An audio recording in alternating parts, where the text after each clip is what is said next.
तर नक्कीच तुम्हाला डायबिटीज, हाय कोलेस्ट्रॉल, ब्लड प्रेशर, थायरॉईडचे प्रॉब्लेम निर्माण होतील आणि त्याच्यामुळे ओबडधोबड शरीर होऊन जातं आणि त्याच्यामुळे काय होतं, रात्रीचं जेवण तुम्ही जितकं कमी ठेवसाल जितकं कमी करणार. पण ज्याप्रमाणे आपण गाडीला किंवा कारला किंवा स्कूटरला आपण जेव्हा त्याचं मेंटेनन्स करतो आपण, की आपलं लैंगिक आयुष्य सुखी आणि समाधानी जायला पाहिजे. की लैंगिक आयुष्य मेंटेन करण्यासाठी आपण काय करायला पाहिजे, की काही दिवसानंतर त्यांची म्हणजे पार्टनर जी आहे ती पण स्वतःला हेल्दी ठेवत नाही, मेंटेन ठेवत नाही.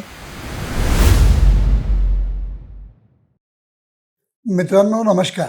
तुम्हाला मला सगळ्यांना असं वाटत असतं की आपलं लैंगिक आयुष्य सुखी आणि समाधानी जायला पाहिजे आणि खरोखर प्रत्येकाची इच्छा पण असते. पण ज्याप्रमाणे आपण गाडीला किंवा कारला किंवा स्कूटरला आपण जेव्हा त्याचं मेंटेनन्स करतो आपण, पिरियडिक म्हणा किंवा 3 मंथली म्हणा किंवा 6 मंथली किंवा इयरली आपण मेंटेनन्स करतो, त्याचप्रमाणे आपल्या सेक्च्युअल हेल्थला मेंटेन ठेवण्यासाठी आपल्याला काहीतरी गोष्टी कराव्याच लागतात आणि त्याच विषयावर आज मी तुम्हाला ह्या व्हिडिओद्वारा थोडक्यात माहिती द्यायचा एक छोटासा प्रयत्न करीत आहे. मित्रांनो, मी आहे डॉक्टर उमेश.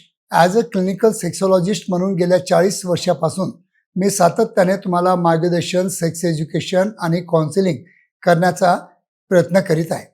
तर मित्रांनो, खरोखर माझे जर तुम्हाला व्हिडिओ आवडत असतील तर नक्कीच तुम्ही माझ्या मराठी चॅनलला लाईक करा, सबस्क्राईब करा आणि जास्तीत जास्त आपल्या मराठी बांधवांना शेअर करून त्यांना पण माझ्या व्हिडिओचा काही ना काही बेनिफिट करून द्या.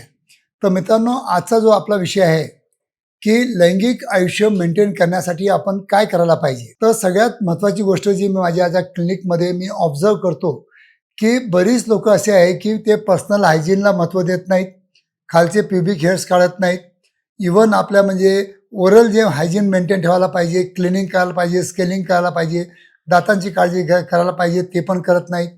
काही लोक प्रॉपरली म्हणजे आपल्या आहाराकडे लक्ष देत नाहीत किंवा आपल्या हेल्थकडे लक्ष देत नाहीत, एक्सरसाइज करत नाहीत आणि त्याच्यामुळे काय होतं की जेव्हा केव्हा त्यांच्या आयुष्यामध्ये त्यांना लैंगिक समस्या उद्भवतात तर त्यांना शॉर्टकट म्हणजे लवकरात लवकर त्यांना रिझल्ट पाहिजे असतात.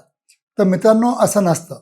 कारण की लैंगिक समस्या मेंटेन करण्यासाठी तुम्हाला डेफिनेटली काही ना काही तुम्हाला प्रॉपर डेली एक्सरसाइज करणं गरजेचं आहे. तुमच्या आहारावर नियंत्रण ठेवणं महत्त्वाचं आहे. जसं मी तुम्हाला नेहमी सांगत असतो की तुम्ही तेल, तूप, साखर, भात याचं प्रमाण खूप कमी करावं आणि हिरवे भाजीपाला आणि फळं याचं प्रमाण जास्त ठेवावं. आणि होईपर्यंत रात्रीचं जेवण तुम्ही जितकं कमी ठेवसाल, जितकं कमी करणार, तेवढं तुमचं म्हणजे सेक्च्युअल लाईफ जे आहे ते हेल्दी आणि चांगलं मजबूत होऊ शकतं. दुसरी गोष्ट, मी बरेच माझ्या पेशंटच्या कडून ऐकतो की त्यांची जे पार्टनर आहे ती काही दिवसानंतर त्यांची म्हणजे पार्टनर जी आहे ती पण स्वतःला हेल्दी ठेवत नाही, मेंटेन ठेवत नाही आणि त्याच्यामुळे ओबडधोबड शरीर होऊन जातं आणि त्याच्यामुळे काय होतं, दोघांमध्ये अट्रॅक्शन कमी होऊन जातं. तर सेक्च्युअल हेल्थ जर मेंटेन ठेवायचं असेल तर दोघांनीही पण म्हणजे स्त्रियांचं आणि पुरुषांची तितकीच जबाबदारी आहे की आपल्या हेल्थला चांगलं मेंटेन ठेवणं हे दोघांच्या पण हातामध्ये आहे. दोघांनी आपलं वजन न वाढू देणं, आपण हेल्दी राहणं, त्यासाठी प्राणायाम करणं, योगा करणं, जेणेकरून आपल्याला अँझायटी, डिप्रेशन काही असेल तर ते पण दूर जातं आणि त्यामुळं केव्हा केव्हा लैंगिक समस्या ह्या ज्या माइल्ड 1, माइल्ड ग्रेड 2 ज्या समस्या असतात त्या सॉल्व्ह करण्यासाठी तुम्ही घरच्या घरी प्रयत्न करू शकता.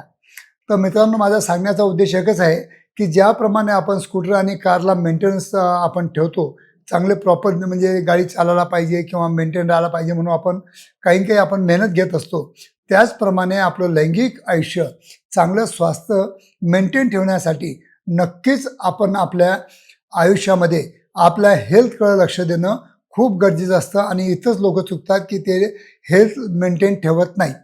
कारण की जर तुम्ही हेल्थ मेंटेन ठेवत नसाल तर नक्कीच तुम्हाला डायबिटीज, हाय कोलेस्ट्रॉल, ब्लड प्रेशर, थायरॉईडचे प्रॉब्लेम निर्माण होतील आणि त्यामुळं डायरेक्टली और इनडायरेक्टली हार्मोनल इम्बॅलन्स होऊन तुमच्या लैंगिक आयुष्यामध्ये नक्कीच तुम्हाला समस्या उद्भवू शकतील. तर मित्रांनो, माझा सांगण्याचा एकच दृष्टिकोन आहे की जर तुम्हाला सेक्च्युअल हेल्थ चांगली जर पाहिजे असेल तर नक्कीच तुमच्या हातामध्ये आहे. तुम्ही त्याला मेंटेन ठेवा, चांगलं हेल्थ मेंटेन ठेवा आणि चांगल्या आहाराकडे आणि एक्सरसाइजकडे चांगलं लक्ष द्या. धन्यवाद मित्रांनो.